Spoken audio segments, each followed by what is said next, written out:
Hi, and welcome to the Kale Houser Leadership Secrets podcast. Today, I want to talk about the look.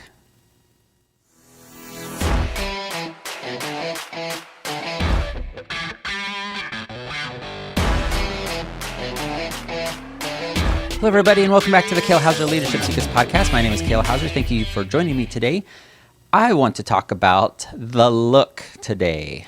We've probably all had a boss or supervisor or manager or parent or uncle or somebody that is in authority in our life that has given us the look. If you are married, this is kind of something that you have become accustomed to and interpreting the looks of your spouse, whether it be of annoyance, of elation, of danger, right? These can be forms of communication that are very powerful and much more effective at times than words, much more effective than, yelling, more effective than silence, like all those types of things.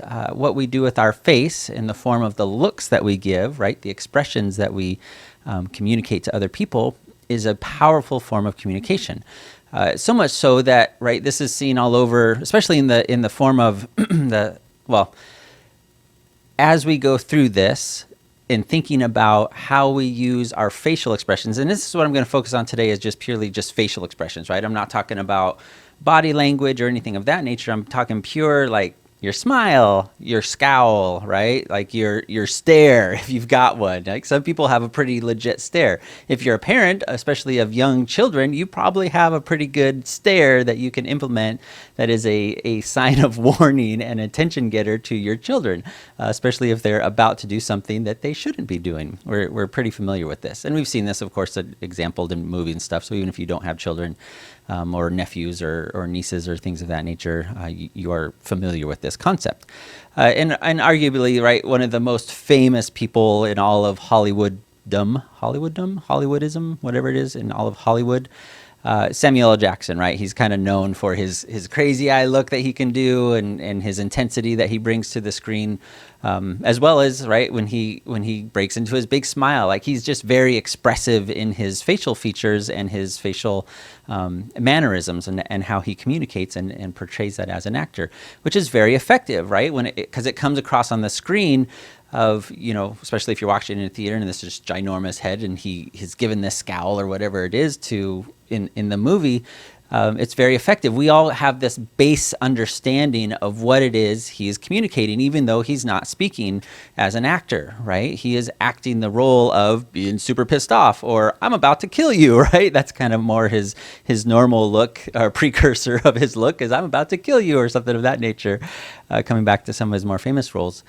But outside of that extreme, right, I'm presuming that we're not all some sort of thugs or assassins or things of that nature that he plays a lot in roles, or superheroes, right, Nick Fury type stuff. But we have these every day that we interact with our people. And if you've got employees or people that work for you or with you as teammates, you've kind of learned, and there has become these accepted looks within your workplace as part of your culture, right? Hopefully, you're leaning towards the accepted, like joy and elation and encouragement type of looks, right? Like, hey, I know a real good one that I came across or was told to me recently in Grant Cardone's office and their sales team, because they are so high rev, high energy, high everything. One of their sales managers was on a talk recently, and he was talking about, hey, when guys are, whether they're breaking to go to lunch or go to the restroom or whatever is going on, that they're not, on the phones or doing demos and things of that nature, they kind of give each other that look, and they do this little, I know you can't see this on the podcast, but they do this little with their hand kind of raising up in an angle, like a graph. And it's a simple representation, right? It's the look, you're making that eye contact, and you're doing this little gesture of, hey, what are you doing to raise your graph, right? Because they talk a lot about graphs and tracking your numbers and things of that nature, as all sales teams should. But it's a cultural look that they've all developed. And as people run to the restroom or bathroom lunch and things of that nature, they give each other these looks, but it's a form of encouragement, right? It's not a form of judgment, like, I can't believe you're going to the bathroom, you should be raising your graph, right? No, it's like, hey, prioritize, don't dilly-dally in the restroom, chit-chatting or whatever the case is, but get in, do your business, and get back so you can keep your graph going. And hopefully you've got looks like that. And they may come with gestures, right, that are appropriate for the workplace. But ideally, you're using them for an encouragement purposes, right? This isn't a scowl. This isn't baring the teeth or anything. Those natural signs of aggression, things in nature. But these facial expressions can communicate way more than words, and especially if you've got them to the point and you've been around each other long enough that you understand, right? But this can be easily a double-edged sword. For some of us, it is very difficult to control the facial expressions that we have, right? We all have that, resting, what face that some ladies are accused of. We all have that as we're talking with people, we can't help but maybe scowling or just looking at annoyed or looking for something else to do while they're talking to us, right? Not giving them our full attention. Those are ways that this can absolutely cut you as a leader, is when you are not in control of those, and especially if you're in close proximity kind of communication with people. And this is something you absolutely have to get control of. Ask for feedback on that, and take that feedback when people are giving you, right, like as they're watching you and you watching them. See how they're reacting to your facial expressions. Are they reacting positively? Are they reacting like, oh, he's super annoyed that I'm talking to him right now, or, things of that nature, and how to adjust that. Look at yourself in the mirror. Just kind of relax, look at yourself in the mirror and say, okay, what's my normal just walking around face? Like I've, just got my own thoughts going on in my head. I'm not necessarily driving purposely towards a task or walking sternly across the office or workplace. What's my normal kind of resting face? And look at that and say, okay, what is this communicating to people? As the leader, is this communicating that I am open and willing to talk to you, or is this communicating danger, get away from me, like I don't want to be disturbed, right?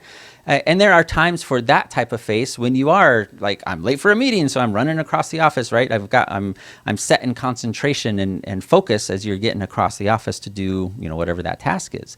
But in general, you want to be open and receptive to communication from your teammates. It's kind of what makes business go around, is communication and things that they feel that they've got access to you when they run into problems, specifically when they run into problems.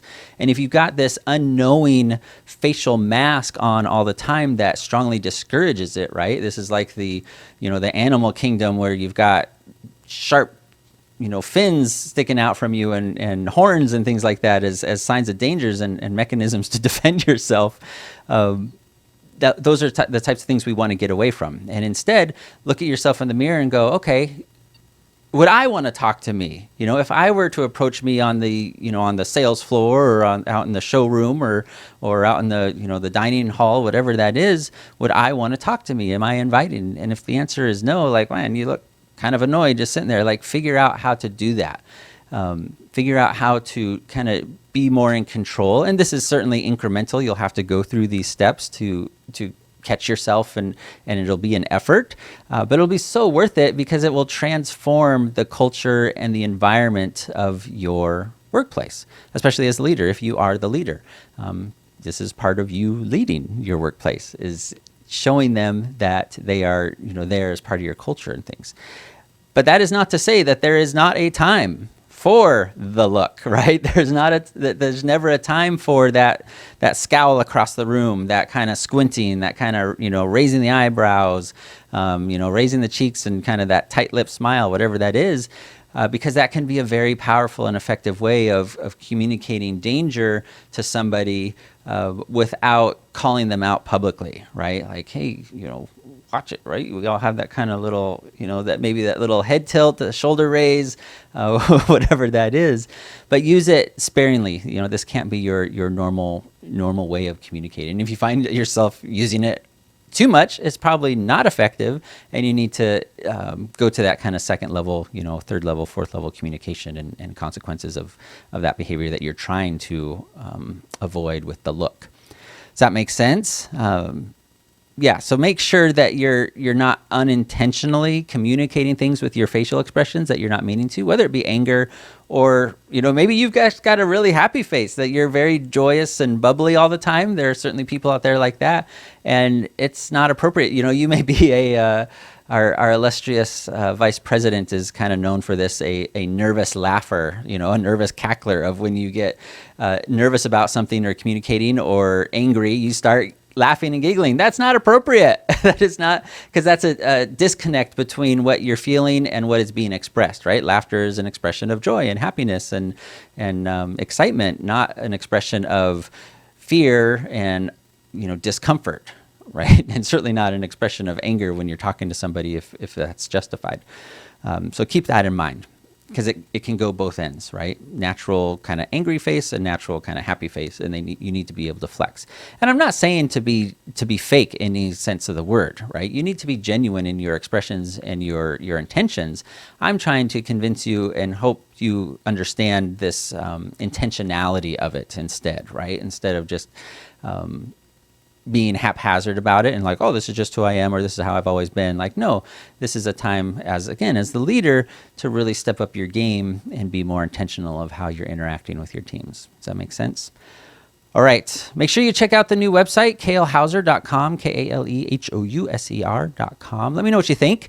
It's certainly a work in progress and open to change potentially, but I think it's pretty cool. Book a call if there's something that we can help you with. I would love to chat with you and see how Kale Houser Leadership can interact with your corporation, with your teams, and make you just dynamite as far as your effectiveness. Especially with a lot of this uncertainty that we've got coming up in the economy, and as of this recording in early summer of 2022, there's a lot going on that is impacting us, the United States, not necessarily for the good right now. So let us know what we can do to help you. That would be awesome. And certainly leave a comment below. A like and a share is absolutely welcome and excited to have. I appreciate your time. Have a fantastic afternoon, no matter where you are at in the world. Bye.